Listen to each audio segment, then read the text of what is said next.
Salut l'ami, j'espère que vous allez bien, moi ça va top et aujourd'hui je vous retrouve pour vous parler de plusieurs expériences chamaniques en fait que j'ai eu l'occasion de faire. Donc il y a de ça un petit moment mais c'est encore tout frais dans ma mémoire. Donc j'ai fait plusieurs rituels chamaniques en fait à la changa. Donc la changa, je vous rappelle, c'est une forme fumable d'ayahuasca. L'ayahuasca, pour faire simple, c'est un mélange d'une plante contenant de la diméthyltryptamine, DMT, et une autre plante contenant des IMAO, inhibiteurs de monoacide oxydase. Je vous renvoie vers la vidéo que j'ai faite sur le sujet pour avoir un peu plus d'informations. Là, on va rentrer dans le concret, on va rentrer dans le pratique, on va rentrer dans le trip report. Donc, quelle a été ma méthodologie? Donc en fait, j'ai fait justement plusieurs expériences. Chaque fois le soir de la pleine lune, donc elles étaient toujours, c'était des cérémonies en fait, qui étaient toujours espacées donc de 28 jours. Et il faut savoir en fait que j'ai pas fait ça n'importe comment. Ces fois-là, parce que j'ai déjà fait ça n'importe comment un peu. Ces fois-là, j'ai mis vraiment beaucoup d'intention dans ces expériences, justement, dans ces rituels. À chaque fois, j'ai beaucoup médité avant. J'ai fait ça dans des endroits que j'avais bien préparés, énergisés, protégés, fait des sauts de protection. Plein de trucs que je fais, que je vais vous parler dans d'autres vidéos. Mais tout ça pour dire que c'était des fois qui étaient très importantes pour moi parce que le set et setting étaient vraiment préparés avec beaucoup d'attention. Je vais essayer d'aller vite parce qu'il y a quand même pas mal de choses à dire. Donc en fait, la première de ces expériences a eu lieu, sauf erreur, dans une pleine lune en bélier, donc c'était dans le mois d'octobre. Et en fait, à chaque fois dans ces cérémonies, j'ai fait plusieurs séances avec justement la changa, mais à chaque fois, il n'y a qu'une expérience qui est rentrée. En fait, chaque fois, il y avait une expérience qui s'imbriquait dans une toute grande expérience en fait qui a duré ces 3 mois. Mais à chaque fois, j'avais aussi un autre trip intermédiaire qui était plus isolé, on va dire. Donc, le tout premier de ces trips, en fait, de cette série, je sens que je vais vous parler, moi je les appelle les trips de la machine cosmique et vous allez comprendre pourquoi. C'est des trips vraiment hyper personnels en fait qui m'ont envoyé un message, certainement le message, un des messages les plus intenses que j'ai reçus grâce aux plantes. Et justement, j'aimerais vous en parler plus en détail maintenant. Donc, il faut savoir que depuis quelques années, justement, j'ai fait un changement de formation, justement, et puis maintenant, je travaille beaucoup avec des machines, des automates, des choses qui prennent des composants électroniques et qui les placent automatiquement. Il faut programmer tout ça. Et du coup, j'ai toujours été passionné par les machines, les circuits électroniques et tout. Mais c'est devenu encore plus ça fait encore plus partie de mon quotidien maintenant en fait. Et ça a énormément influencé mes trips. Et les premiers que j'ai eu par rapport à ça, c'est voir des lignes de code aliens en géant. Et ça, c'était peut-être encore avant, et puis c'était peut-être le tout début de cette machine. Mais la machine en elle-même, en fait, la première fois que je l'ai vue, justement, c'était dans ce premier trip que j'ai fait. En fait, j'ai ingéré la DMT et je me suis retrouvé en fait propulsé dans une sorte de salle d'opération géante.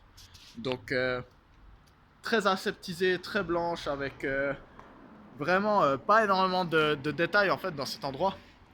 Je me suis retrouvé sur cette table et en fait j'étais couché et il faut vous imaginer, j'ai pas vraiment meilleur exemple mais comme une sorte, comme si on me voyait mes traits de construction en 3D mais que j'étais pas du tout rempli, que j'étais que des traits en fait avec comme s'il y avait un quadrillage 3D et puis qu'on avait délimité mes contours justement. Et en fait, à côté de cette table, qu'on pourrait aussi comparer à une table de dentiste, il y avait une énorme machine, un automate. Et en fait, je pourrais pas vraiment vous expliquer comment cette machine était vraiment. On me l'a souvent demandé et puis faut s'imaginer que c'est une machine. Je peux vous l'expliquer, mais elle était inconcevable en fait. Elle faisait des mouvements, elle avait une physique en fait qui n'était pas possible dans notre 3D, dans la réalité partagée qu'on a en fait. Il faut s'imaginer vraiment une grande machine comme ça avec énormément de bras, comme une sorte de couteau suisse en fait, mais automatisé et électronique justement, mais avec de la technologie alien en fait. Et en fait, un de ses bras, donc moi je voyais qu'elle avait plein de bras, cette machine qui bougeait dans tous les sens et qui pouvait rentrer dans la machine et ressortir dans un autre endroit. C'était impressionnant, hyper impressionnant. Je l'ai vu en fait comme une imprimante 3D me remplir sur la table d'opération peu à peu. En fait, elle m'imprimait moi-même en 3D. Super trippant, super trippant. Et je voyais comme mes organes, en fait, ils étaient imprimés un par un dans une couleur différente, justement. Ça, c'est le premier trip où j'ai vu la machine cosmique. Mais à ce moment-là, je sais pas que c'est en fait encore un trip qui s'inscrit, qu'il y aura une suite en fait. Moi, je pense que c'est un qui est isolé. Du coup, le mois suivant, je refais une expérience. Je refais un rituel chamanique avec justement la changa. Et cette fois, en fait, je me retrouve propulsé non pas dans une pièce blanche, mais vraiment dans une sorte de grand cosmos. Vraiment, c'est tout noir en fait. C'est un énorme univers tout noir. Et peut-être je peux voir des étoiles au fond, mais vraiment j'ai l'impression d'être dans vraiment le cosmos. Et là je vois la machine vraiment loin, avec ses bras qui vont dans tous les sens, qui rentrent, qui sortent, qui font des mouvements, qui s'interchangent. Il y en a des, c'est des lasers, des scies, des... Vraiment c'est un couteau suisse alien qui est capable d'imprimer des êtres humains, mais qui est aussi capable de faire va savoir quoi. Qui a cette fonction imprimante 4D, je sais pas comment expliquer. Et du coup, en fait, ce trip, le deuxième trip, ça a été un trip de contemplation. De contemplation. Moi, je me retrouve à la première personne vue subjective dans ce cosmos, et la machine, elle approche. D'abord, elle est floue, et plus elle approche, plus elle devient claire, et plus je peux l'observer. Et là, vraiment, j'ai ce côté. Dès que je la vois, je me dis, wow, c'est la machine qui m'a imprimé il y a un mois. Et du coup, je regarde avec vraiment une des plus grandes attentions que j'ai jamais eues de ma vie. Vraiment, j'ai observé, scruté cette machine, vraiment. Elle était tellement impressionnante pour moi, genre. Elle était d'une complexité tellement magnifique, justement, que vraiment, j'ai rien pensé, je l'ai juste observé. Après, dans ma vie personnelle, il y a eu... dans le mois qui a suivi, justement, il y a eu des grosses expériences vraiment dures pour moi, en fait, qui sont arrivées. Donc, j'ai été trahi vraiment par une personne que j'aimais plus que tout en fait. Et du coup, ça m'a totalement cassé ma structure de pensée. Dans le tarot, on dirait que c'était la tour en fait. Je sens, ma vie, elle était toute bien construite. Je pensais qu'il y avait une hiérarchie des valeurs et tout. Et en fait, j'ai remarqué qu'en fait, j'étais un bouffon et puis qu'il y avait des gens, une personne en particulier qui m'avait vraiment beaucoup menti. Et qu'en fait, ma réalité n'était pas la vraie réalité de ce qui se passait. Et ça a cassé tous mes plans d'avenir d'un coup. Et ça a été très dur pour moi, très très dur. Du coup, je suis rentré dans une grosse dépression. Et qu'est-ce que j'ai décidé de faire à la prochaine pleine lune, à la pleine lune suivante? J'ai décidé de quand même fumer la changa, puis de garder la tradition. Et donc, je savais que cette fois-là, ce serait justement... c'était la fois où je finirais le matos qui me restait, justement. Donc, je savais que je pourrais pas savoir quand ça allait être la fois suivante, justement, mais je savais qu'il fallait vraiment mettre de l'intention sur ce jour-là. Donc, ça, je le conseillerais à personne. Donc faire ça dans un moment autant stressant que le moment où j'étais à ce moment, c'est ouf. En même temps, ça accélère les choses pour le développement et puis comprendre ce qui s'est passé, mais ça peut vraiment vous laisser des gros traumas. Donc faites vraiment attention à ça. En général, il faut plutôt faire ça quand on est justement dans un bon état. Et en fait, ce jour-là, j'ai refumé la changa justement. Et là, vraiment, c'était hyper impressionnant. Parce que j'ai vu cette machine. Cette fois, c'est comme si j'étais revenu au trip d'il y a un mois. Sauf que cette fois, elle n'est pas venue depuis derrière, elle est arrivée tout devant. Donc c'était de nouveau dans le cosmos, cosmos intersidéral du DMT. Il y avait la machine, elle était directement toute devant. Puis je la voyais majestueuse avec tous ses bras, avec des auras différentes dans chaque bras en fait. Et en fait, je la voyais. Et moi, j'étais très très faible énergétiquement. J'étais dans des très basses vibrations. Je m'étais vraiment niqué en fait. Et en fait, ce qui se passe, c'est que tout d'un coup, je vois la machine. Et puis là, hyper clair, je vois ma grand-mère qui est décédée d'ailleurs maintenant. RIP à toi, grand-mère, abuelita. Mais du coup, justement, je vois ma grand-mère et je la vois pleurer. Comme si ça, tout d'un coup, je vois la machine et ça switch de scène. Et je vois juste ma grand-mère vraiment en train de pleurer, toute triste. Et moi, je suis là genre, oh, abuelita, abuelita, qu'est-ce qu'il y a, pourquoi tu pleures? Ça me fait ressentir la peine, vraiment, j'ai l'empathie, je peux ressentir la peine qu'a ma grand-mère en fait. Et après je vois la machine, ça retourne sur la machine et je vois un de ses bras qui s'éteint, vraiment comme s'il n'y avait plus de courant, ça fait...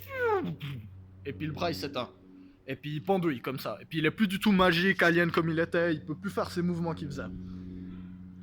Puis je continue de voir la machine, alors elle a la plupart des bras qui continuent de fonctionner, de faire... Et puis là, le trip continue et tout d'un coup, ça switch et puis je vois ma mère en larmes. Ma mère vraiment pleurer, vraiment fort, vraiment être triste. Et je sens l'empathie, vraiment je sens la tristesse de ma mère. Et puis ça me bute, ça me bute. Je vois ma grand-mère être triste, je vois ma mère être triste. Ça me fait vraiment souffrir. Ça me fait vraiment souffrir de les voir souffrir. Et après, nouveau un bras s'éteint. Un autre bras s'éteint. Et après, le trip continue justement, c'est de nouveau pareil. Et quand un autre bras s'éteint, là ça re-switch. Et je vois mes sœurs en train de pleurer. J'ai 2 sœurs. Et je vois mes sœurs en train de pleurer. Et à chaque fois qu'il y a un bras qui s'arrête, je vois mon autre sœur qui pleure. Et là en fait, je vois que la machine est presque totalement éteinte. Puis je vois une image, ça re-switch. Et je vois toutes les femmes de ma famille, donc ma grand-mère, ma mère et mes 2 sœurs, trop pleurer en fait. Vraiment pleurer. Puis je me dis, mais elle pleure parce que la machine elle s'éteint. Et puis là, boum, réalisation. Je pourrais pas dire le moment vraiment, mais il y a eu un moment, ça a cristallisé et j'ai compris que la machine c'était moi. C'était incroyable, incroyable. Et en fait j'ai compris que la situation dans laquelle je m'étais mise et dans laquelle je restais et toutes les souffrances que je m'infligeais, toutes les patterns d'autodestruction, toutes ces choses, ça faisait vraiment de la peine à ma famille. Et qu'en fait, l'énergie de la machine cosmique c'était moi, et son énergie qui la faisait fonctionner, c'était l'amour des personnes de ma vie. Et là, des femmes qui comptent vraiment le plus dans ma vie, et puis vraiment ma famille proche. Et du coup, ça m'a vraiment fait réaliser ça en fait. C'est que je me laissais moi-même mourir. C'est une mort vivante, comme ma mère elle a dit. J'ai de la chance de pouvoir parler de ce genre de choses avec ma mère. Et en fait, justement, c'est une mort vivante. J'étais en vie, mais j'étais en train de me tuer. Et puis j'avais plus la joie de vivre que j'avais quand j'étais petit, que j'ai retrouvé maintenant. Et justement, ce trip, il m'a fait comprendre ça en plusieurs mois. Et puis, quand je dis le trip, c'est les plantes qui m'ont fait comprendre ça, mais c'était tellement une expérience exceptionnelle. C'était vraiment... Je pourrais pas vous expliquer à quel point quand j'ai compris ça, en fait, le fait de réaliser qu'en fait, moi, je pouvais pas me soucier de moi-même assez. J'avais pas une bonne image de moi, une bonne estime de moi. Par contre, savoir qu'en fait, le fait que je souffrais, ça faisait souffrir ma famille. Ça, c'est quelque chose qui m'a vraiment fait comprendre qu'en fait, mon salut à moi, je dois pas le faire pour moi, je dois le faire pour moi aussi. Mais je dois le faire parce qu'il y a des gens qui m'ont vraiment nourri, qui m'ont torché le cul, qui m'ont vraiment soutenu toute ma vie dans les moments durs, justement pour que j'arrive à devenir un homme. Et que justement maintenant je devais leur rendre l'appareil, et que leur rendre l'appareil c'était ne pas être triste sur des trucs de merde ou sur des trahisons, des choses comme ça. Parce que ça sert à quoi de se buter à cause de ce que quelqu'un nous a fait en fait. Voilà, le trip de la machine cosmique. Changa, pleine lune et machine cosmique. Donc c'est un des trips les plus intenses que j'ai fait, qui a été suivi juste après par le trip avec la femme arc-en-ciel justement. Ça a été la session juste après, qui m'a appris toute autre chose très intéressant pour comprendre la trahison qui m'est arrivée à ce moment-là. Donc voilà, c'est un des trip reports de mes trips à la DMT. Donc j'espère que vous avez aimé cette vidéo, j'espère qu'elle a été claire. Moi, j'ai beaucoup aimé vous faire cette vidéo. Je vais continuer de vous parler de ce sujet, vous inquiétez pas. J'ai plein de trip reports à faire. Donc, on se retrouve tout bientôt pour d'autres aventures que j'ai pu vivre dans l'hyperespace. D'ici là, soyez safe surtout. C'est pas des sujets de rigolade, il faut que je le répète à chaque fois. Et portez-vous bien les amis. Allez, ciao, bisous.